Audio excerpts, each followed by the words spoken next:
తలుచుకున్నాను. ముఖ్యంగా చంద్రబాబు నాయుడు గారు మరి ఆయన ధోరణి ఏంటో నాకు అర్థం కాల. ఒకసారి 5 సంవత్సరాలు ముఖ్యమంత్రిగా పనిచేశారు. అమరావతి ఒక భ్రమరావతి అనేది ప్రజలు గమనించారు. చివరికి అమరావతి ప్రాంతంలోనే ఆయన ఓడించారు. అయినా ఆయనకి బుద్ధి రాల, ఆత్మవిమర్శ చేసుకోవాలా, ఇంకా పెద్దది కావాలనేటువంటి తాపత్రయంతో ఆయన చేస్తున్నటువంటి కార్యక్రమం చాలా అన్యాయమైనటువంటి కార్యక్రమం. దీన్ని ప్రజలు అర్థం చేసుకోవాలనేది మా బాధ తప్ప మేమేదో అమరావతి అద్భుతంగా జరుగుతుంటే మా కడుపు మండి మేమేదో చేస్తున్నాం అనేది కాదు. అమరావతి అనేది ఈ రాష్ట్రం ఒక అద్భుతమైన నగరాన్ని తీర్చిదిద్దటానికి కావలసినటువంటి ఫండ్స్ లేవు. ఆ ఫండ్స్ లేకపోవటం వల్ల అప్పులు పాలైపోయి మనం చూసాం కదా. మీరు చాలామందికి మన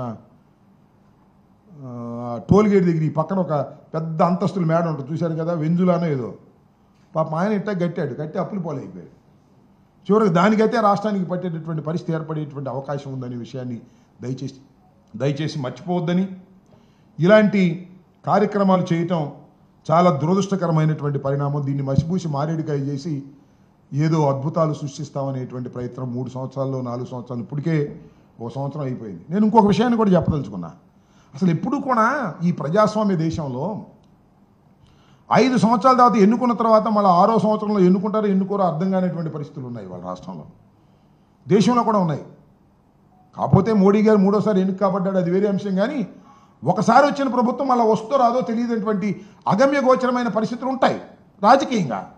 అలాంటిది 1,00,000 కోట్లు పెట్టి ఒక మహాపట్నాన్ని నిర్మించేస్తామంటే 3 సంవత్సరాలు అయిపోయేది కాదు, 5 సంవత్సరాలు అయిపోయేది కాదు. అది 10 సంవత్సరాలు పట్టేటువంటి కార్యక్రమం ఉంటుంది. నేను అడుగుతా ఉన్నా ఇంకో మాట. చంద్రబాబు నాయుడు గారు మొన్న ఈ మధ్యన మీటింగ్ పెట్టారు కదా మీరు రైతులతో. రైతులు ఏమన్నారు? ఏమండి దీనికి ఒక చట్టబద్ధత కావాలి అని అడిగారు. ఎస్, నేను చట్టబద్ధత ఇప్పిస్తానన్నావు. నేను మోడీ గారిని అడిగావా డయాస్ మీద? ఊరిని గ్యాస్ కొట్టడం తప్ప, ఆయనకి నువ్వు ఆయనకి గ్యాస్ కొట్టడం తప్ప దీనికి ఒక చట్టబద్ధత కావాలని అడిగావా? అడగలా. ఓకే, అప్పు సంగతి సరే. ఏమండి మోడీ గారు, భారత ప్రధాని గారు, మీరు మా రాష్ట్రం వచ్చారు, మా అమరావతిని పునఃప్రారంభించారు, మా గ్రాంట్ ఇవ్వండి ఒక 25,000 కోట్లని అడిగారా? అది అడగలా. రైతుల్ని నట్టేట ముంచేటటువంటి కార్యక్రమం ఇవాళ చంద్రబాబు నాయుడు గారు చేస్తున్నారు. ఈ 33,000 ఎకరాలు ఇచ్చినటువంటి రైతులు మళ్ళా 45,000 ఎకరాలు మళ్ళా నువ్వు సేకరిస్తే కొనేవాడేవాడు? అమ్ముడు పోయేది ఎక్కడా? రేట్లు పెరిగేది ఎక్కడా? ఒక అంతులేని కథలాగా అమరావతి ముందుకు సాగటం తప్ప అమరావతి అభివృద్ధి చేసేటటువంటి పరిస్థితి లేదు, ఆ ఆర్థిక స్తోమత లేదు.